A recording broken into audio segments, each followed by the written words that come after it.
পলিটিক্যালের এই কোয়েশনটা খুবই ইম্পর্টেন্ট যে man is by nature as a social animal উক্তিটি কার? Plato, Auguste Comte, Herbert Spencer, উপরের কেউই।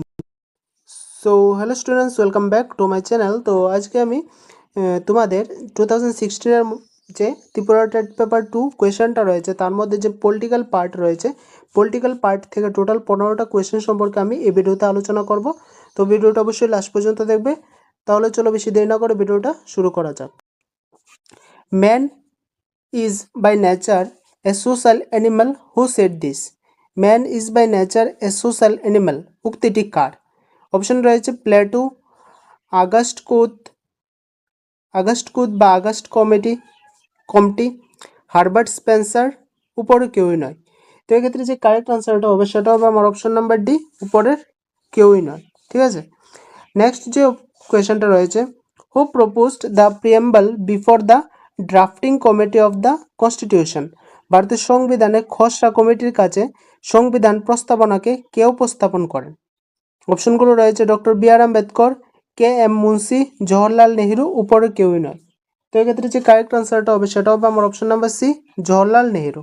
ঠিক আছে, নেক্সট যে কোয়েশনটা রয়েছে, national commission of for women was created in the year? জাতীয় মহিলা কমিশন প্রতিষ্ঠিত হয় 1990 সালে, 1991 সালে, 1992 সালে, 1993 সালে। তো এক্ষেত্রে যে কারেক্ট আনসারটা হবে সেটা হবে আমার অপশন নাম্বার সি, 1992 সালে।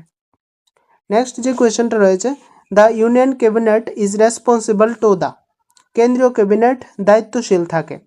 অপশনগুলো রয়েছে পার্লামেন্টের কাছে, লোকসভার কাছে, প্রেসিডেন্ট রাষ্ট্রপতির কাছে, নান অফ দ্য অ্যাবাভ, উপরে কেউই নয়। তো এক্ষেত্রে যে কারেক্ট আনসারটা হবে সেটা হবে আমার অপশন নাম্বার বি, লোকসভার কাছে। Next, in case of death, resignation or removal of governor, who act as the governor? রাজ্যপালের মৃত্যু, পদত্যাগ অথবা অপসারণ ঘটলে কে রাজ্যপালের দায়িত্ব পালন করেন?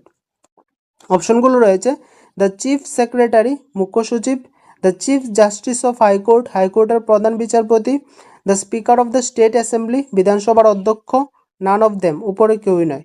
তো এক্ষেত্রে যে কারেক্ট আনসারটা হবে সেটা হবে আমার অপশন নাম্বার বি, হাইকোর্টের প্রধান বিচারপতি বা the chief justice of high court. ঠিক আছে, নেক্সট যে কোয়েশনটা রয়েছে, the sixth include the sixth schedule for TTADC was approved by the parliament on? ষষ্ঠ তফসিলি অনুসারে ত্রিপুরা উপজাতি এলাকা স্বশাসিত জেলা পরিষদ আইন সংসদ কর্তৃক অনুমোদিত হয়। অপশনগুলো রয়েছে 1 আগস্ট 1984, 23 আগস্ট 1984, 1 জুলাই 1985, উপরের কোনোটাই নয়। তো এক্ষেত্রে যে কারেক্ট আনসারটা হবে সেটা হবে আমার অপশন নাম্বার বি, 23 আগস্ট 1984, মানে 23 আগস্ট 1984 খ্রিস্টাব্দে। Next, in India Constitution, the fundamental right under the Article 14, 15, 16, 17 and 18 are based on the? ভারতের সংবিধানে লিপিবদ্ধ আর্টিকেল 14, 15, 16, 17 এবং 18 বর্ণিত মৌলিক অধিকারগুলোর ভিত্তি হলো? অপশনগুলো রয়েছে প্রিন্সিপাল অফ ইকুয়ালিটি, সমতার অধিকার, প্রিন্সিপাল অফ ডিগনিটি, মর্যাদার অধিকার, প্রিন্সিপাল অফ হিউম্যানিটি, মানবতার নীতি, নান অফ দ্য অ্যাবভ, উপরে কোনটাই নয়। তো এক্ষেত্রে যে কারেক্ট আনসারটা হবে সেটা হবে আমার অপশন নাম্বারে প্রিন্সিপাল অফ ইকুয়ালিটি বা সমতার নীতি। ঠিক আছে, নেক্সট যে কোয়েশনটা রয়েছে, the election commission of India was established in accordance with the constitution on? সংবিধান সম্মত পন্থায় ভারতের নির্বাচন কমিশন গঠিত হয়েছিল। অপশনগুলো রয়েছে 26 জানুয়ারি 1950, 25 জানুয়ারি 1950, 26 জানুয়ারি 1948, 15 আগস্ট 1950। তো এক্ষেত্রে যে কারেক্ট আনসারটা হবে সেটা হবে আমার অপশন নাম্বার বি, 25 জানুয়ারি 1950 সংবিধান সম্মত পন্থায় ভারতের নির্বাচন কমিশন গঠিত হয়েছে। ঠিক আছে, নেক্সট যে কোয়েশনটা রয়েছে, in India election process NOTA means? ভারতের নির্বাচন প্রক্রিয়ায় নোটা বলতে বোঝায়? অপশন নাম্বার এ রয়েছে none of the administrative board, option number B রয়েছে national obligation to administration board, option number C রয়েছে none of the above board, option number D রয়েছে all of the above বা উপরের সবকটি। তো এক্ষেত্রে যে কারেক্ট আনসারটা হবে সেটা হবে আমার option number C, none of the above board, none of the above board. Next যে কোয়েশনটা রয়েছে, right of children to Free and Compulsory Education Act 2009 come into force on?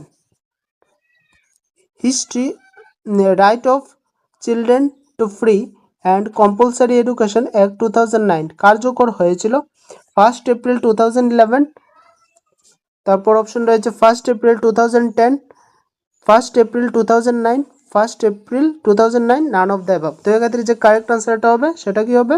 এক্ষেত্রে যে কারেক্ট আনসারটা হবে সেটা হবে আমার option number B, 1 April 2010। Next, what is the full form of REGA? রেগার সম্পূর্ণ রূপটি কি? অপশন নাম্বার এ রয়েছে Maharani Gangubai national reconstruction employment guarantee act. Option number B রয়েছে Mahadevi Gunavati national rural employment guarantee act. Option number C রয়েছে Mahatma Gandhi national rural employment generation act. Option number D রয়েছে none of the above. ঠিক আছে, তো এক্ষেত্রে correct আনসারটা কি হবে? এক্ষেত্রে কারেক্ট আনসারটা হবে আমার option number C, Mahatma Gandhi national rural employment generation act. ঠিক আছে, নেক্সট যে কোয়েশ্চেনটা রয়েছে, national commission for minorities was set up on.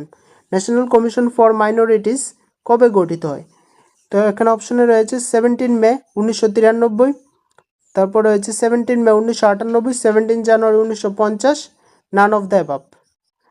তো এক্ষেত্রে যে কারেক্ট আনসারটা হবে সেটা হবে আমার অপশন নাম্বার এ, 17 মে 1993। ঠিক আছে, নেক্সট যে কোয়েশ্চেনটা রয়েছে, the president of India empowered the promulgate 3 kinds of emergencies which are as follows.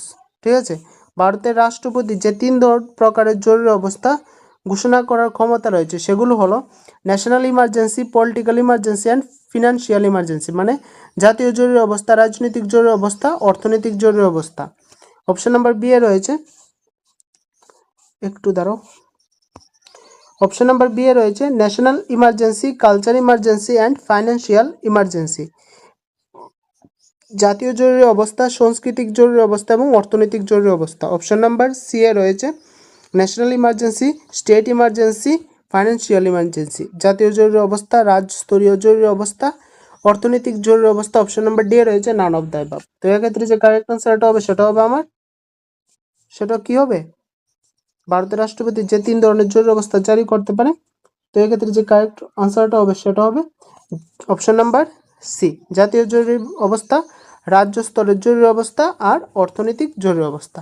ঠিক আছে, নেক্সট যে কোয়েশ্চেনটা রয়েছে, what is the full form of SEZ? এসইজেড-এর পুরো নামটি কি? Special education zeal, spatial economic zone, spatial education zone, special economic zone. তো এক্ষেত্রে যে কারেক্ট আনসারটা হবে সেটা হবে স্পেশাল ইকোনমিক জোন। ঠিক আছে, তো এই ছিল পলিটিক্যালের টোটাল 15টা কোয়েশ্চেন সম্পর্কে আমি এই ভিডিওতে তোমাদের সঙ্গে আলোচনা করলাম। তো এখানে 2016-এর টেট পেপার 2 পলিটিক্যাল পার্টের যে 15টা কোয়েশ্চেন আছে সেই 15টা কোয়েশ্চেন সম্পর্কে এখানে বিস্তারিত আলোচনা করলাম। ঠিক আছে, তাহলে দেখা হচ্ছে পরবর্তী আরেকটা নতুন